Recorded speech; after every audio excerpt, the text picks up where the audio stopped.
Hello and welcome to your astrological vibrations for Saturday, June 18th, 2016 by Gaia Blooming. I am Mimi and our energy mantra for today is I am soul curious.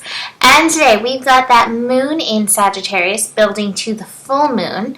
And the moon today is actually making some interesting connections. We've got the moon opposite Mercury today, which I think is preparing us for these oppositions that are coming with the full moon, because the full moon is actually an opposition between the moon and the sun. And at the same time we have the full moon, we also have an opposition between Saturn and Mercury. So we've got this Sagittarius-Gemini stretch. And like I said, these planets that are opposite, there can be that tug-of-war action, but a lot of times they're balancing, and they are more similar than they are different. And so if you can get into that energy of curiosity, then you're not going to be like tug-of-warring, like, I know better. Instead, it's like, well, what really is? What am I being taught? How I'm being asked to expand in this energy? So the moon opposite Mercury today at 8 degrees is asking us to begin showing up for this stretching energy. Not that we haven't been showing up for it, because the universe has been stretching us through this mutable cross energy we've been working through. But at 8 degrees, it's saying, hey, show up, get curious, and be soul curious. So helping us, we have the moon conjunct Saturn square Neptune, all at 12 degrees, still in that expansion degree. And so this is bringing up, what have you put on a shelf for a later time? The moon can represent that which is hidden. And so I know so many of us are like, I'm going to put that on the shelf and come back to that later. That's a desire of mine. I'm going to put that on the shelf and come back to that later. What have you put on the shelf that's now like, hey, it's time to come back and get me. It's time to look at me. Let your curiosity start there and see how have you evolved with this thing that you've put on the shelf. Because a lot of those things that we put to the side, they stay there kind of like, here I am, come and get me. And meanwhile, as we go through our personal evolution process, they go through their process. So it's time to come back to that and see, all right, what is this asking of me? So at the same time we're working with this, we are still working with Mars and Uranus actually reaching their inconjunct point at 23 degrees. So this is a mental degree.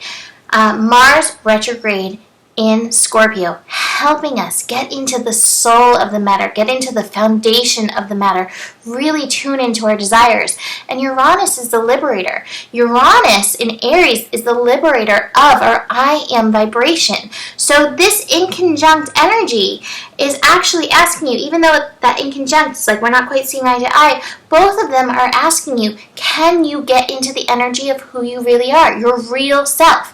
What is interesting and what came up around this is that sometimes the Aries energy with that I am can take us into ego, the identity ego, instead of deeper into that soul energy. So when you ask yourself, who am I and what do I really want?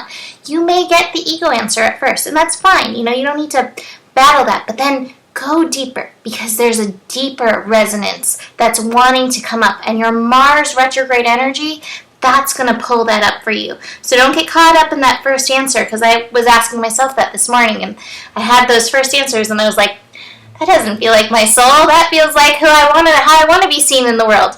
What's deeper? And then I dug in deeper, and that's where our energy mantra comes in. I am soul curious.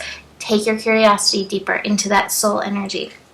That being said, the cards I have today, this may cause a little bit of a shakeup, and you may get past some of the projections.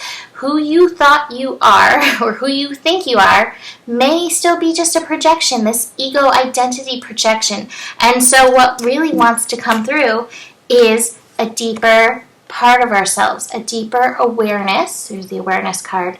And you've really got to listen to your inner voice. Is this my ego talking how I want to be in the world, or is this the deeper part of me? The other card that I have is the stress card in reverse.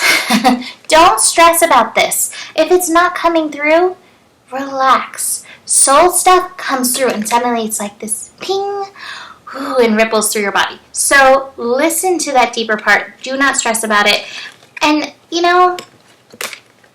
if you're feeling this, because I mention this all the time, but my teacher would always say, your ego would have you die before it would let you be wrong. relax. This is not meant to be stressful. There's enough stress going on. Relax. Relax so that you can let go, because it's hard to let go of something when you're like this. So, that being said, the Rumi card that we have for today is so amazing. I pulled Soul Convergence, and the Rumi verse is, roaming about town, the master was holding a light saying, I am weary of the demons and the beasts. A human is what I'm longing for. The human cannot be found. We've searched. What cannot be found is what I'm longing for. Although poor and needy, I will not accept small pieces of ruby. The mine of the finest rubies is what I'm longing for. One hand holding a cup of wine and the other the curls of the beloved. A dance like this in the middle of the circle is what I'm longing for. Sacred convergence indicates a coming together of souls in alignment with greater cause. The greater cause is both personal and impersonal.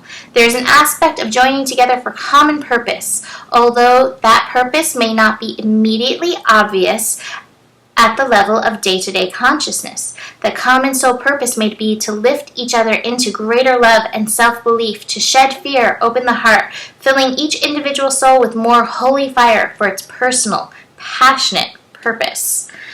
This oracle comes to you because you're part of a greater sacred convergence happening now. Perhaps you have already sensed its progression, or perhaps it will not be obvious to you. But the effect, whether obvious or subtle, will be important to your soul development and divine awakening. You're being asked to drop defenses and barriers towards groups of people that feel good to you. However, those that dampen your spirit or drag you down are to be dispensed with, no matter what games of blame or manipulation they may play to keep you coming back for more. Let's see. Try not to read the whole thing, but read the important parts that come out. This oracle comes with special message. Perhaps you have been thinking about shedding a lower vibrational connections based in ego world or power games, sabotage, manipulation, or fear. Perhaps you have already begun this process, or even shed so many you are fearing you may have overpruned with left nothing and no one. Do not fear, feisty angel of love. Your truth is prevailing. You cannot stay in a vibration of fear if you want to dwell in the vibration of love. Repeat this law of karma. You only owe love the chance to grow. So let that be your guiding principle now as you release the old and trust that even if your garden of relationships becomes sparse for a while, you have been cutting back unhealthy plants to allow for new life to flourish. It's only a matter of timing for the season of new life and growth to come again. And so it shall, bringing with it sacred convergence of souls on the path of love, your soul tribe, your soul family, your new tribe of those journeying upon the path of love. I think this also relates to as you're pruning parts of yourself back. Don't fear that you're going to prune too much as you bring in these other parts you put on the shelf, or get rid of things that maybe you put on the shelf for later. Trust. The universe loves to fill what is empty, and goodness is coming in, and light is coming in. So, that's it for today. I will see you tomorrow. Namaste.